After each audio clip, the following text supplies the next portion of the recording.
반갑습니다. 마인드TV 안상인입니다. 오늘 성격 공부 좀 해볼까요? 성격의 실체는 바로 모방된 본질이다. 예술가라고 불리우는 가슴형, 사유형에 대해서 알아보겠습니다. 본 강연은 한국애니어그램 협회 회원 역량 강화 특강에서 김성희 이사님이 강연하셨던 내용을 참고로 했습니다. 우선 인간과 본질에 대한 정의인데요. 인간이란 육체를 입고 물질 세계에 태어난 영적 존재다. 본질이란 영적 존재인 인간의 내면에 있는 신성의 빛이 있으며 그것이 바로 인간의 본질이다. 고유한 본질과 연결이 끊어져 과하게 발현되어 나타나는 거짓된 본질, 이것을 바로 모방된 본질이다 라고 말을 합니다. 다른 말로는 성격이라고 불리우죠. 본질을 카피한 듯한 느낌입니다. 사유형의 본질은 정체성과 깊이예요.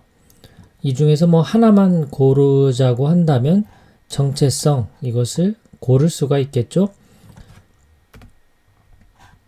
사유형은 자신이 본질이라는 이 자각을 내면 깊이 가지고 있으며 어두운 우주에서 빛나는 별처럼 개개인의 의미와 가치, 독특함에 대한 이해를 인류에게 줄 수가 있습니다. 이 본질을 간직하고 있으면 사유형의 역할은 주어진 사명은 바로 이러한 거죠. 그래서 사유형은 신성이 개인 안에서 구현된 모습을 보여주는데 이것이 그들이 가진 특별한 본질적 성품입니다. 개개인이 가지고 있는 의미와 가치, 독특함, 이런 것들을 우리에게 전달해주는 역할을 하는 것이 사유형의 사명이죠. 그런데 안타깝게도 본질과의 연결이 끊어진 이 사유형은 내게는 정체성이 없구나, 이런 생각을 하게 됩니다. 원래는 정체성을 가지고 있고 이미 본인의 그 내면 깊은 곳에는 내 자신이 본질이다 라는 그 체험, 자각이 있습니다. 그런데 이제 그런 것들이 상실되게 되면서 나에게 이제 정체성이 없으니 내가 정체성을 찾아 나서야 되겠다라고 생각을 하면서 외부에서 정체성을 만들어 가져오려는 그런 행동들이 나타나게 되죠. 본질과 연결이 끊어진 사유형은 자신이 본질이라는 이 자각에서 멀어지면서 자주 외롭고 단절되었다고 느껴요. 그리고 타인과도 연결된 느낌을 이렇게 강하게 받기를 원합니다. 깊이 있게. 그리고 진정성을 향한 이런 갈망, 이런 것들 때문에 자신도 통제하고 타인도 통제하는 그런 모습들이 이제 나타나게 되죠. 진정한 자아는 상상 속에서 허위로 지어내는 것보다 훨씬 더 아름답고 풍요로우며 만족스러운 존재인데요. 사유형은 바로 이러한 본질의 개념을 망각한 그런 사람들의 모습을 보여주는 그런 유형이라고 볼 수가 있습니다.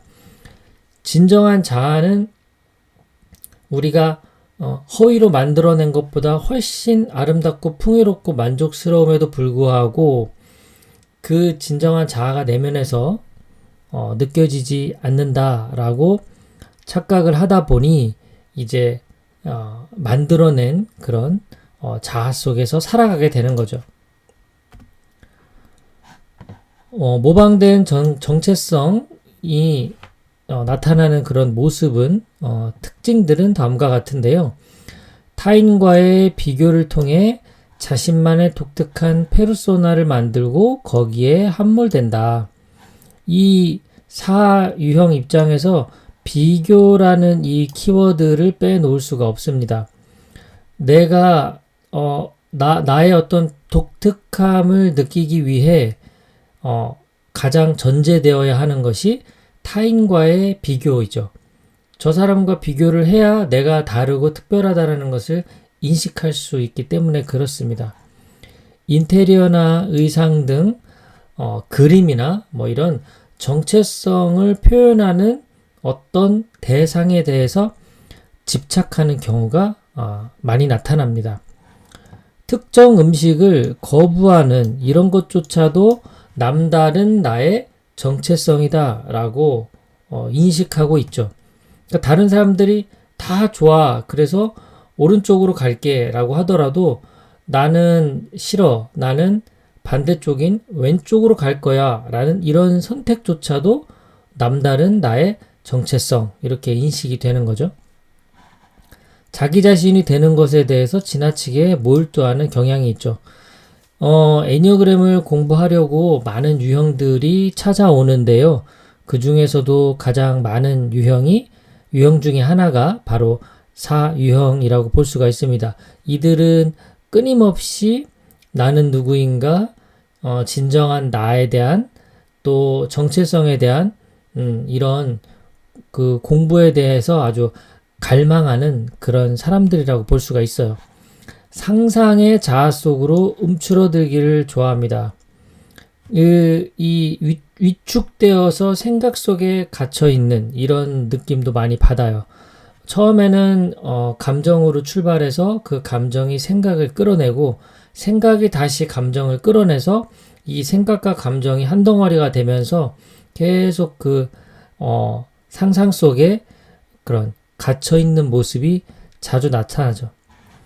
근원과의 단절을 애도하듯 충족될 수 없는 감정과 동일시하는 경향도 많습니다. 감정과의 동일시가 가장 또 많이 일어나는 유형이라고 볼 수 있어요.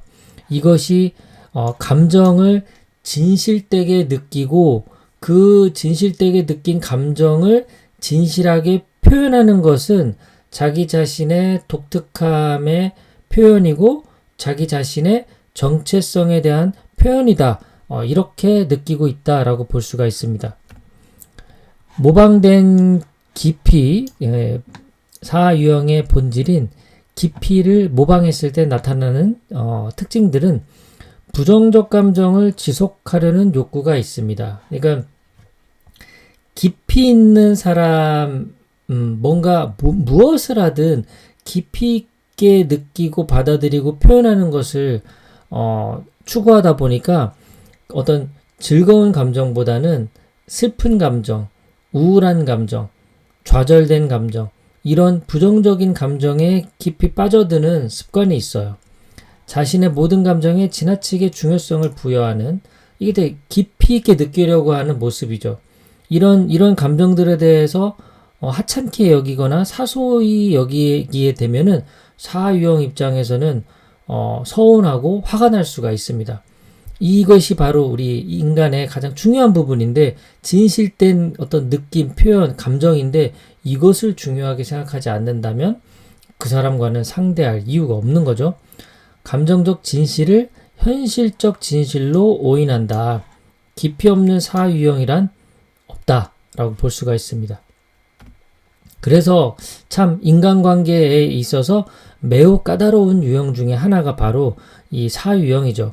관계 맺기도 쉽지 않고 또 깊은 관계를 맺으면 이 깊은 관계에 대해서 유지하는 것도 쉽지가 않은 유형이 사유형이라고 볼 수가 있는데요. 사유형 본질과 두려움 한 줄로 요약하자면 본질은 바로 정체성이고요. 두려움은 개인적 중요성이 없어져서 개인이라는 게 사라지는 것이 가장 두려운 사람입니다.